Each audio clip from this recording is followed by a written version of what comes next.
What is going on, YouTube? It's your boy ChasmRift here, and today we got ourselves a special type of video. So Pokemon Unite has been out for a couple days now, and as somebody who played quite a bit of matches, both ranked, quick play, and also just standard, I feel like it's time I could make a tier list. I just want to make a few disclaimers though. First things first, this is my first MOBA, like it is for many people who are playing this game. So, hey, take what I say with a grain of salt. It's because this is just my opinion on things. And secondly, tier lists are subject to change. As metas evolve, things could easily fluctuate when it comes to ranking of Pokemon based on their usefulness. So also take that with a grain of salt. But I'm going into this, I want to ask a question today.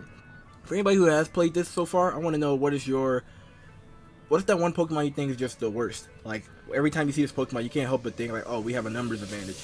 And for those who haven't played the game but you just want to watch a tier list to get a good idea, what Pokemon are you interested in actually trying out? So yeah, let's get started with this. We're gonna go from bottom tier all the way up to top tier because you know, you gotta make sure people watch this. But yeah, let's get right into this.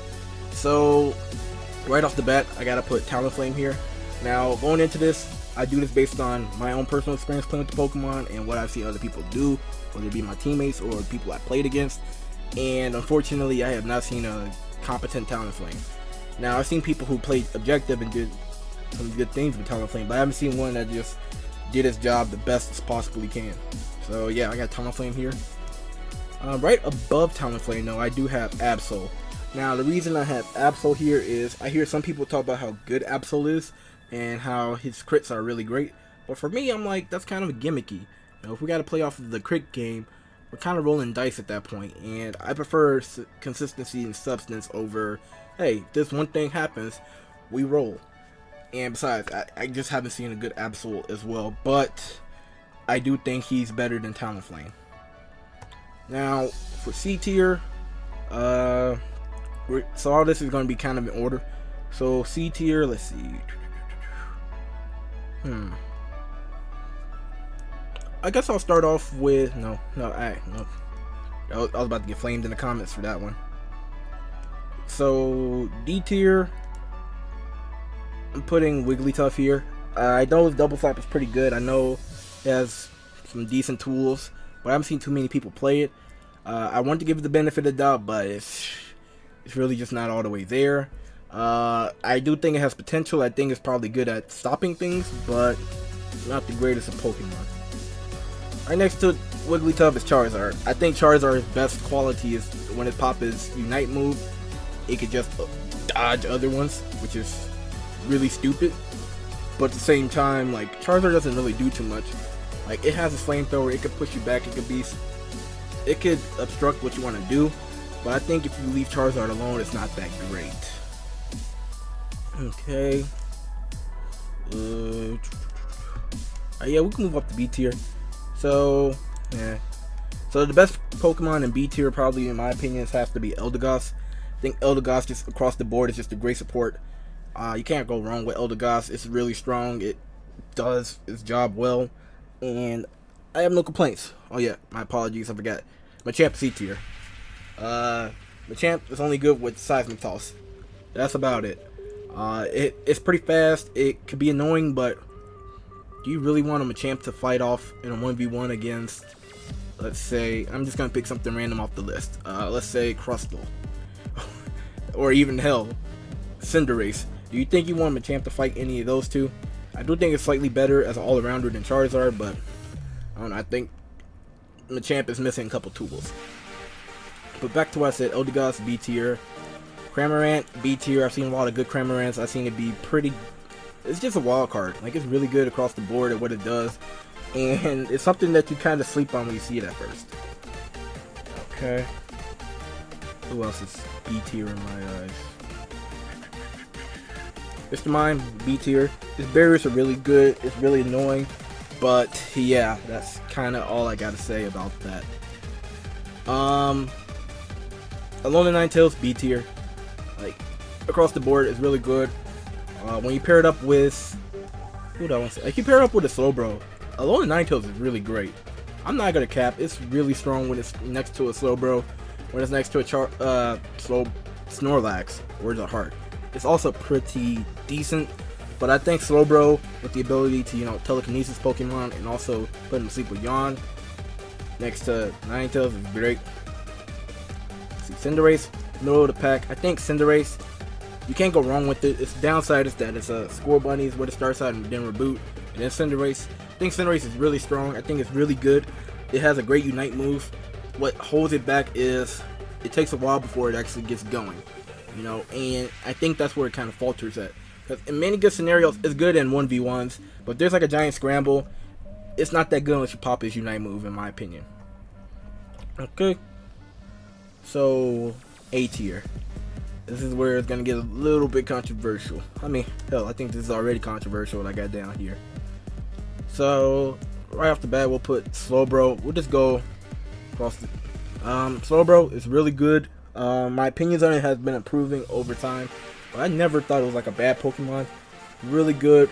He does his role well, which is to, you know, stay behind and guard. But I don't know. I think if it doesn't have a Ninetales or Eldegoss next to it, it kind of falters a bit. You know, like Slowbro, Snorlax is a really strong core, but yeah, it kind of falters. Lucario. I think Lucario's stupid. Like early game, I think is actually stupid. The fact that it doesn't start off as a Riolu. Now, if you want to say like, but Snorlax and Pikachu, they also don't start pre-evolution. Hey, the argument for those two at least is they were revealed and they were in Pokemon games before their pre-evolution. So we can just move on. Plus, it's Pikachu. Do I really need to say anything? Lucario, on the other hand, Lucario doesn't have any of that going for it. It's just starts out and early game is really strong if it gets into any battles.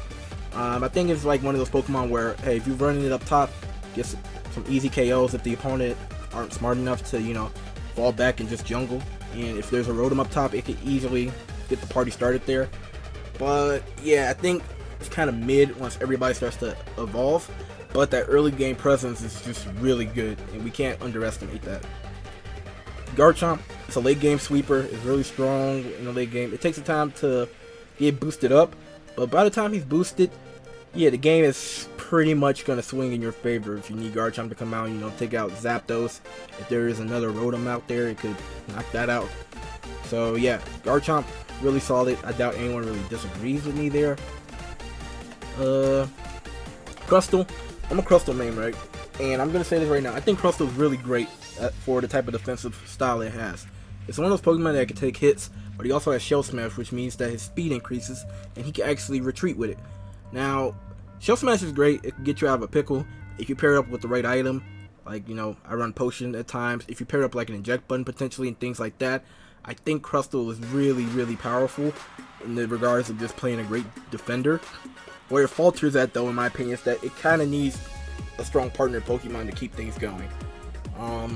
And, you know, if you're playing with randoms, there's a good chance that may not happen per se. So I would say you just have to be careful when you play Crustle. Another thing, if there's scrambles going on next to someone's base, let's say the opponents lure you in next to their base and they start camping it, you gotta get out of there or you're pretty much gonna lose Crustle at that point. Finally, there are certain Pokemon that can actually outspeed Crustle with the Shell Smash. Like I've seen some Machamps outspeed us. I've seen Cinderace with his ultimate pop can outspeed us. It's kind of silly. Plus, he doesn't have all the damage there. And I've seen other Pokemon just get away when they're about a one-shot. Okay, and then our final A tier, we'll have to go to Greninja. Greninja is strong.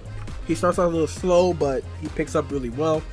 I think the fragility of Greninja kind of hurts it a lot. If you're not running double team with it, you can kind of lose it early on. And I just don't think he's just that threatening. Like, I think he's strong, but he's not S tier strong. Okay, so Venu is at the bottom of S tier in my opinion. It's really great. Venusaur is really strong. It has great range with the Solar Beam and its ability to just control the pacing and spacing of the game with this Unite move. And it's just a really great sniper at times. I've seen so many people snipe Zapdos with their Venusaur just camping out. Where it falters at is, I'm sorry, but Bulbasaur and Ivysaur are not good. Let's call it how it is. And because of that rough start it has as those two, you kinda gotta call it out. Alright, who else? Gengar is great. I think it's really strong. You gotta jungle with Gengar though. I've seen some people run Gengar and they don't jungle and they're stuck as a Ghastly for like a good 2.5 minutes, and then Haunter for another 2, and that's not good. You know, Gengar, when it comes in, he will get the kills, he will do what he has to do, but it's not good if you don't jungle with him. And you know, until the meta evolves, I can't put him any higher than, you know, second place on the S tier. Now, this one is gonna probably give me flames in the comments because of everything that's going on. But I think Zeraora is S tier, but he's not busted, he's not broken, he's not the best character in the game. This is all psychological. What do I mean by that is, Zeraora is a Pokemon that is extremely accessible. For everybody who's playing the game right now within this 30-day window of Unite being out, has access to Zeraora. Unlike many Pokemon on here, there are people who cannot access Crustle outside of standard battles in quick play. People don't have Garchomp, people don't have Greninja, people don't have Cinderace. There are a bunch of Pokemon on this list that you have to buy in order to unlock and play with. Zeraora, on the other hand, you have him immediately. And because he has such accessibility, it is very easy to fall into the place of thinking Zeraora is busted, because you may see people who are just godlike with him. You know, especially when the game is just still brand new. Because we got people out here who, they don't know the meta. And this is not just a Unite thing, this is just across the board. Call of Duty, a lot of guns that are like the first or second unlock for the SMGs or ARs are usually considered the best guns day one. And then as the game evolves, people are like, huh, you know, these other guns are a little bit more balanced than the ones that we just mentioned. Another example would be Dragon Ball FighterZ. We infamously said Goku Black was a strong character because he was extremely accessible, very easy to pick up, like Zeraora is. And even if you never played a fighting game, Goku Black could carry you with the simple stuff that he could do. He had no nerfs to him really at the start of Season 1, but by the end of Season 1, people say he was bottom mid tier. Do I think Zeraora is going to fall down to like a B or C tier? No, I don't. But games are slowing down a bit. People are not running in head first to their goals to try to score. More people are starting to jungle. More people are starting to actually knock out the Pokemon nearby and play a slower paced game. And because of that, I've seen Zeraora's scariness dip drastically.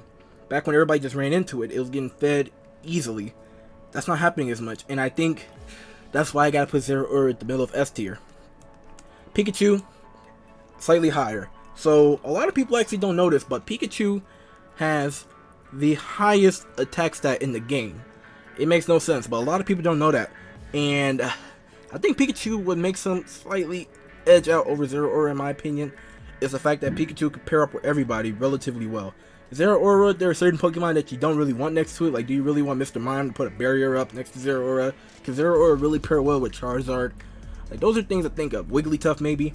Pikachu, on the other hand, just depending on the moveset that you give Pikachu, he could really be a great Pokemon.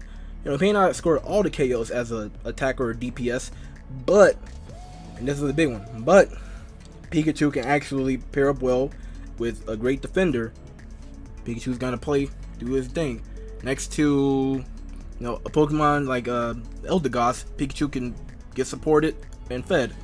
The thing is though, Pikachu, while he's one of the best Pokemon in the game, I don't think he's the best. That goes to this boy right here, Snorlax. I think Snorlax is the best Pokemon in the game, and that's because he could do a little bit of everything that all the defenders could do. Not only could he, you know, play the Slowbro game, which is leave me here and everybody retreat, because he could do that with his Heavy Slam and his Yawn capabilities. Not only could he retreat like Crustle could with his Flail, but he could also camp the base. I don't think Crustle or Slowbro are really great at camping bases compared to Snorlax, but Snorlax can really do that. He has really great damage output when he's paired with the right Pokemon. And Snorlax is the Eldegoss in their camping base, you're not going to knock it out. Let's just call it how it is. And that's kind of my tier list, everybody. Thank you for watching this. I want to know your opinions on it. Don't flame me too hard in the comments. This is kind of just my opinion. But yeah, this is kind of how I'm feeling about the game. I don't know what's going to change drastically. I think if anything, my opinion on maybe Lucario, maybe Mr. Mime, and Wigglytuff would be the 3 ones I could think of. They'll probably change over time. But yeah, I'm kind of confident in what I got here. Anyways, I'm about to get out of here. Let me know your opinions down below. Maybe even drop your tier list in the comments. And yeah, about to get out of here. Bye.